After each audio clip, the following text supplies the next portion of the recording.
तो फाइनली हमारे छुटको उस्ताद यानी कि का सीजन 2 आ चुका है, जिसमें 5 एपिसोड हैं जो कि 4 से 5 मिनट के हैं। तो एपिसोड 1 में हम हमारे नन्हे मुन्ने ग्रूट को जंगल में मस्ती से टहलते हुए देखते हैं, जिसके बाद वह किसी चीज से टकराकर नीचे गिर जाता है। गिरने के बाद उसको दूर रखा एक अंडा दिखाई देता है, जिसको वह पास जाके टच करने लगता है, जिसके बाद अंडा फूट जाता है और उसमें से एक चूजा निकल जाता है। जिसके बाद ग्रूट उस चूजे को अपनी चॉकलेट खिलाता है और चॉकलेट खा के वो चूजा बहुत खुश हो जाता है। जिसके बाद ग्रूट उसको अपने साथ में रख लेता है। ज्यादा खाने की वजह से ग्रूट एक डकार मार देता है, जिसकी वजह से वह चूजा पास ही पड़े कीचड़ में गिर जाता है। जिसके बाद ग्रूट उसको साफ करने की कोशिश करता है, लेकिन वह चूजा नीचे कूदकर पोटी कर देता है। जिसके बाद वह बहुत सारी पोटी करके भागने लगता है, लेकिन ग्रूट उसको पकड़ लेता है और अपने सर की जड़ों से बांध देता है। जिसके बाद वह दोनों पानी पीते हैं। पानी पीने के बाद चूजा उसी के सर पर पोटी कर देता है। थके होने की वजह से ग्रूट एक पेड़ के नीचे सोने की कोशिश करता है, लेकिन वह चूजा उसको बार बार परेशान करता है। जिसके बाद ग्रूट गुस्से में आकर उसे अपने बैग में ही बंद कर देता है। थोड़ी देर बाद ग्रूट देखता है कि उसको एक बड़ा सा चूजों का झुंड देख रहा है, जिसके बाद वह वहां से भागने लगता है। फिर चूजों का झुंड भी ग्रूट के पीछे भागने लगता है, लेकिन थोड़ी देर बाद ग्रूट को पता चलता है कि वह उसके पीछे नहीं बल्कि अपनी माँ के पास भाग रहे हैं। अपने सभी बच्चों को लेकर वह वहां से उड़ जाती है। उसके बाद ग्रूट उस चूजे को रोते हुए गुड बाय करता है।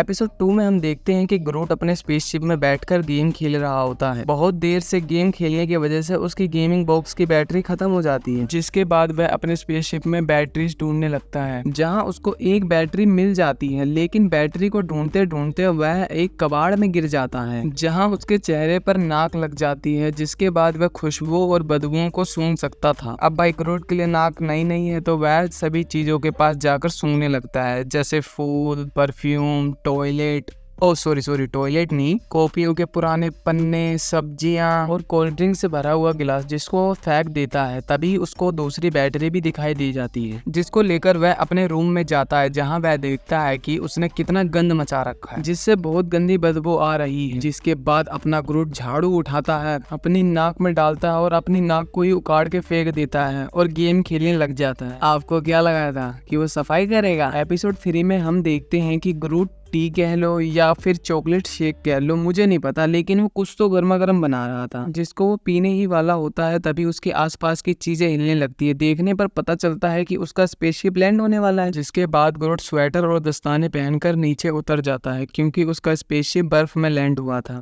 जिसके बाद वह बर्फ में मस्ती करता है और मस्ती करने के बाद वह एक बड़ा सा स्नोमैन बनाता है, जो थोड़ा अधूरा सा लग रहा था। तो वह अपने स्पेसशिप से थोड़ा सामान जैसे लाइट और कुछ मशीन के पार्ट्स उठाकर ले आता है, जिसको वो स्नोमैन के ऊपर लगा देता है। जिसके बाद जब वह लाइट को ऑन करता है तो अनफॉर्चुनेटली स्नोमैन में जान आ जाती है। जिसके बाद वह ग्रूट पे हमला करने लग जाता है। ग्रूट भागकर किसी तरीके से छुप जाता है, लेकिन वो स्नोमैन ग्रूट के स्पेसशिप को स्कैन कर लेता है। जिसके बाद वह उसको डिस्ट्रॉय करने के लिए निकल जाता है। अब ग्रूट ये देख लेता है और उसको गुस्सा आ जाता है, क्योंकि उसने अभी चॉकलेट शेक बनाया है जो उसने पिया तक नहीं है और वो स्पेसशिप में रखा पड़ा है। फिर ग्रूट एक बर्फ का गोला बनाकर स्नोमैन के उस हिस्से पर मारता है जहां पर मारने से उसमें आग लग जाती है और वो स्नोमैन रॉकेट की तरह ऊपर उड़ के फट जाता है। जिसके बाद ग्रूट अपने स्पेसशिप में खुशी से स्लाइड करता हुआ चला जाता है। एपिसोड 4 में हम देखते हैं कि स्पेसशिप में एक आइसक्रीम की वैन आई हुई है, जिसको देखकर ग्रूट के मुंह में पानी आने लगता है। वह फिर भागकर अपने पिगी बैंक से कॉइन निकालने के लिए जाता है, लेकिन जल्दीबाजी से निकालने के चक्कर में उसका वो कॉइन जाली के नीचे गिर जाता है। वहीं दूसरी ओर वैन धीरे धीरे आगे जा रही थी। फिर उसको मशीन में एक चमकता हुआ कॉइन दिखता है, जिसके बाद वह मशीन का शीशा तोड़कर उसमें से कॉइन निकाल लेता है, लेकिन वो कोई कॉइन नहीं बल्कि चॉकलेट का कवर होता है। जिसके बाद ग्रूट गुस्से में आकर पूरी मशीन को ही गिरा देता है और उसको गलती से बहुत सारे सिक्के मिल जाते हैं, लेकिन वो जब तक सिक्के को लेकर वहां तक पहुंचता वैन आगे बढ़ चुकी थी। उसके बाद ग्रूट अपने स्पेसशिप को स्टार्ट कर उस वैन के पीछे फुल स्पीड से जाता है, जहां पर उसको आइसक्रीम तो मिलती है, लेकिन ज्यादा स्पीड से जाने की वजह से वह उस वैन को ही उड़ा देता है। जिसके बाद स्पेस की पुलिस उसके स्पेस को चारों ओर से घेर लेती है। एपिसोड 5 में हम वॉचर को देखते हैं। अगर आपने मार्वल की व्हाट इफ सीरीज देखी होगी तो आपको पता होगा कि वॉचर कौन है और उसका क्या काम है। वॉचर स्टोरी बता रहा होता है कि इस प्राचीन मंदिर में ड्रेजलार पेड़ का एक आखिरी बीज है, जिसकी वजह से यूनिवर्स में प्रगति की नई उन्नति की शुरुआत हो सकती है, लेकिन उस बीज तक पहुंच पाना बहुत मुश्किल है। एक गलत कदम और आपका काम तमाम। लेकिन ग्रूट के छोटे होने की वजह से वह सारे ट्रैप को पार कर लेता है, जहां पर वो एक गलती कर देता है, जिसकी वजह से बीज अब लावा में जाने वाला था। जिसके बाद वह उस बीज को बचाने के लिए जाता है, लेकिन असल में वह अपनी बॉल को लेने गया हुआ था जो उस बीज के ऊपर लगी हुई थी। फिर बीज लावा में चला जाता है, जिसके बाद पूरा प्राचीन मंदिर गिर जाता है। लेकिन अपने ग्रूट को क्या ही होने वाला है, वो अपनी बॉल और स्पेसशिप लेकर वहां से उड़ जाता है। यही थी आज की वीडियो। अगर आपको वीडियो पसंद आई हो तो वीडियो को लाइक करें, चैनल को सब्सक्राइब करें और मुझे कमेंट में बताएं कि आपका फेवरेट पार्ट कौन सा था।